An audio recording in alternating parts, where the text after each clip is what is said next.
many fans of hip hop I have here on the stream watching live, or fans of Playboy Carti to be specific. But I've been trying my really hardest to re-listen to Whole Lotta Red, Playboy Carti's recent album that released on Christmas Day. I've been trying to give it a second, a third, a fourth, a fifth, a eighth, a 10th, a 15th chance to try and make it work, because I'm such a big Playboy Carti fan, and like all the other Carti fans out there, we waited 2.5 years, it felt like, for the album to drop, and then when it finally did release, it was full of so many duds that it's kind of making me upset.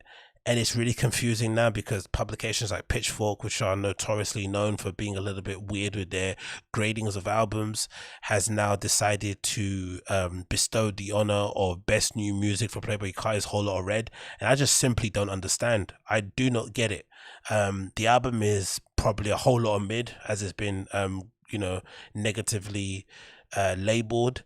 And it's just not good, man, considering what he did prior, considering what he did on Die Lit, considering even what he did on Self-Titled, considering what he can do, especially when you think of the feature that he put out recently, or the feature that he was on with Yachty and Future.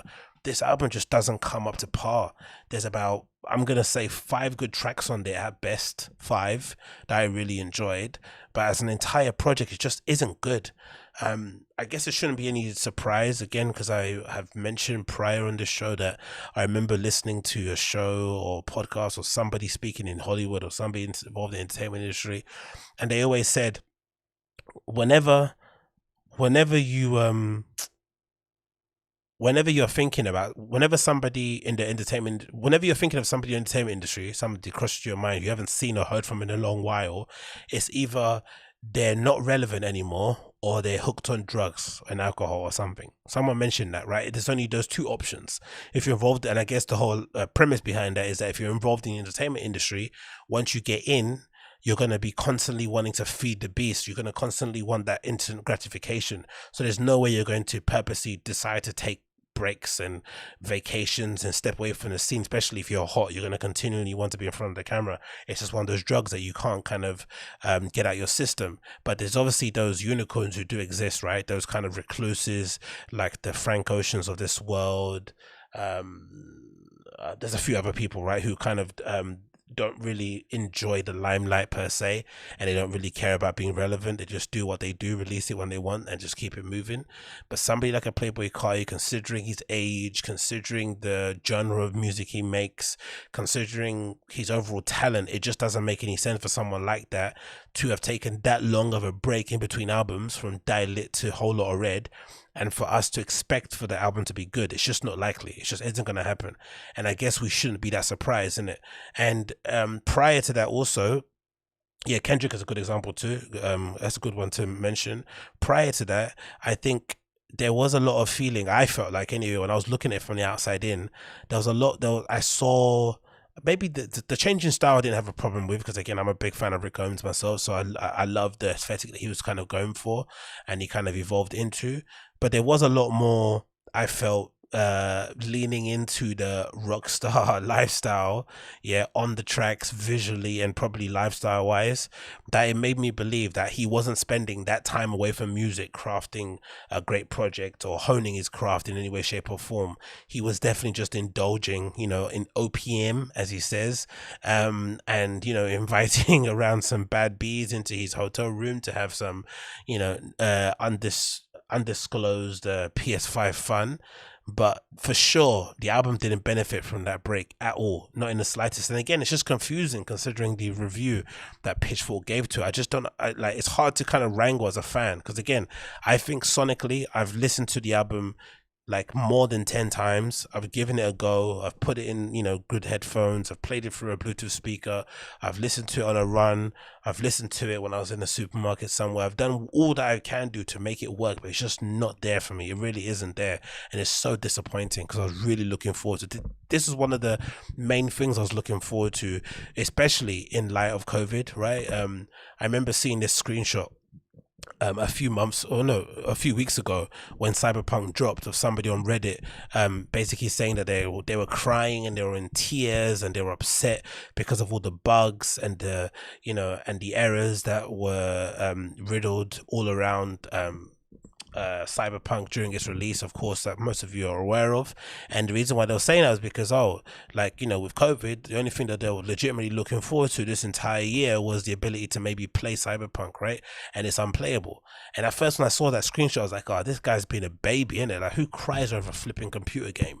But then when this album came out and it was really underwhelming and didn't live up to my expectations in the slightest, I suddenly started to understand why somebody could feel that way. Like, I really did. Don't get me wrong, I wasn't close to tears, but I was definitely annoyed. And it's the first time I've ever had that happen to me with music. I usually don't go into listening to albums with that level of expectation. I just kind of let it play and hope for the best. And obviously, if it's an artist that you love, more often than not, you're going to enjoy what you listen to. But I don't go into it with any kind of preconceived ideas about what it's going to sound like, and I'm hoping it's going to sound like this. But with this, I kind of did have it.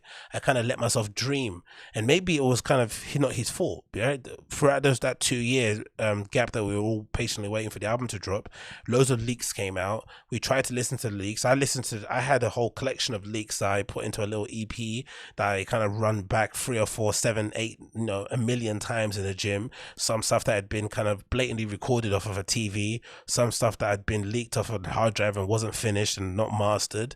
Like, we did what we can with the album, and it just hasn't lived up to expectation. Like I said, it's just a hard thing to wrangle that it's not living up to expectation of the fans. From what I've seen so far. Even Mario Judah on No Jumper just said recently that he didn't like the album, but then big publications like Pitchfork, which again are notoriously known for being a little bit inconsistent with their scoring, have decided to bestow it brand new music awards. So let's quickly read through the review and see what I have to say regarding it. It says, Atlanta. So let's read the review. It says, Whole Lotta Red functions like a pressure cooker. Playboi Carti takes an endless supply of bright, serrated beats, packs them together end to end, so the album seems to careen wildly toward an unknown destination. Those beats are then populated by a 24-year-old's austere expressions, vocals, a string of barks, ad-libbed shards, and chroned melodies and compounder mania. The effect is to make Whole Lotta Red, the predecessors, 2018 already intense, stylish sound, and nearly stayed by comparison, and Carti's slight, cloudy, self-titled debut from 27 sounds positively tranquilized. People keep saying this, right? But I don't think necessarily that's true. They're effectively saying that it's like Die Lit but on steroids, and I don't really agree with it. I think if you listen to Die Lit sonically, it's far more interesting as an actual album to listen to than Whole Lotta Red. Whole Lotta Red, if anything, kind of relies way too heavily on the beats and the production. I guess it was purposely done where a lot of the vocals are layered on top of the beats, and it feels like there's no gap in between them. I guess that's purposeful. It kind of feels like he's kind of using his voice as an instrument, but it just doesn't work because he's talking absolute shit. Do you know what I mean? For the most part, his bars aren't even that great. They've never been that great, but you see it's even more so on this album. And again, when you strip away the baby voice, you strip away some of the effects, you're just left with nothing. So I don't really understand this sort of kind of critique, but I've seen it a lot. People saying that it's Die Lit on steroids. It's not. Anyway, it continues. Despite his youth, his brisk release schedule, Carti's cultish fan base would have you believe that the periods between these records are long droughts, ones that can only be weathered with frenzied detective work. It's easy to find hours long of playlists of unreleased Carti songs, some ripped in 15-second increments. Purchased the increments for an artist who already has an audience. Attention snippets and half-finished leaks can be more effective than singles. Our brains correct for the compression of a sound by imagining the fullest possible mix and hearing the most interesting part of the song. The bridge that everyone in the studio agrees is the best part suggests a more exciting finished product than the one that in likelihood exists. Again, That's just an excuse. It kind of feels like this is a bit of payola. Like the label might have paid the reviewer to write them a favorable review. I don't agree with this at all. They're basically suggesting that somehow, because the edits are usually clips and snippets of stuff that we've liked online, that we're naturally going to love it a bit more than the overall album. But I don't agree. A lot of fans were ready and willing for the album to not sound anything like the leaks, but they just wanted a fuller sound, maybe representative of the stuff that you heard. And we didn't get any of that whatsoever. That's why people don't like it. A Whole Lot of Red, that's a weird thing to say. Anyway, it says here, Whole Lot of Red transposes that thrill of hearing an inspired work in progress and builds out into a fully realized style. There's no imposed formality of structure, of delivery that could stifle Carti or bleed the life out of the demos. Instead, there is a new tank which seems to have a half dozen choruses and ideas dispensed in a single. Verses degenerate into Georgian chants of Draco. It's spelled out repeatedly as if Kai is trying to win the world's most heavenly armed spelling bee. Stop Breathing is built around a single constant ad-lib sound. Even when the songs do conform to the more traditional arrangements, they arrived and then in unexpected ways. In Benno opens up with an insider. At least at best, a Whole Lot of Red sounds like Carti's voice memos have been laid over the most punishing production. Okay, so at least they're agreeing with my point there. It does sound like the vocals have been layered really tightly on top of the production, but there's no room for it to breathe, so it just sounds a little bit muddled, and it sort of kind of overly relies on that pounding bass to kind of come through. It continues here. One of the signature elements of Carti's style has been his so-called baby voice. It's soft to touch in a higher register. He has not completely exercised it in Whole Lot of Red, but the album's most arresting moments come when Carti is rasping, evidently on the verge of losing his breath. Whole Lot of Red smartly opens up with the most prosperous song, where Carti's voice sounds as if it's already been strained and by an hour-long performance. Most impressive is the way that Carti has merged his delivery with his pared-down writing style, like when he snuck the line in, "When I go to sleep I dream about murder," delivered over and over again on threatening stage whisper. But again, I just think this is all garbage, man. Again, excuses made for the album. What it said here, last paragraph, it said it's one thing for a 24 song hour-long album that had become an object of such intense speculation to deliver on its promise, that it does so while maintaining an aura of mystery. In some ways, Carti's public persona betrays his fixation on high fashion. The rapper is a couture, something you can't simply walk into a department store and see and touch and own. His work, or at least the traces of it, seem ever present, but the man itself is a bit of a ghost. By contrast, the songs on Whole Lot of Red are urgent, immediate. While they seldom trade in anything like the autobiography, they cut loose close to the bone. Again, man, like objectively, right? Like I've got the track lists up here, right? So this is Whole Lot of Red, and this is Die Lit. And I just don't think, like, it just look at it artistically, because I have a theory that the album cover was even done the week before the album even come out. I don't think they even had like that big of a plan or rollout behind it, as opposed to what they did with the Die Lit cover. But the album itself, in terms of the track listing, I can honestly say maybe 5 tracks on here are standouts, as in stuff that you would kind of say sounds like what you'd expect from Carti, but also interesting enough to kind of say, hey, this is where he's evolving to. I'd go Benno, maybe, is one of mine. I'd say Slayer. I'd say New Neon. I'd say maybe Sky. And then maybe Over. Again, those are probably just the only tracks I'd kind of pick out from that list.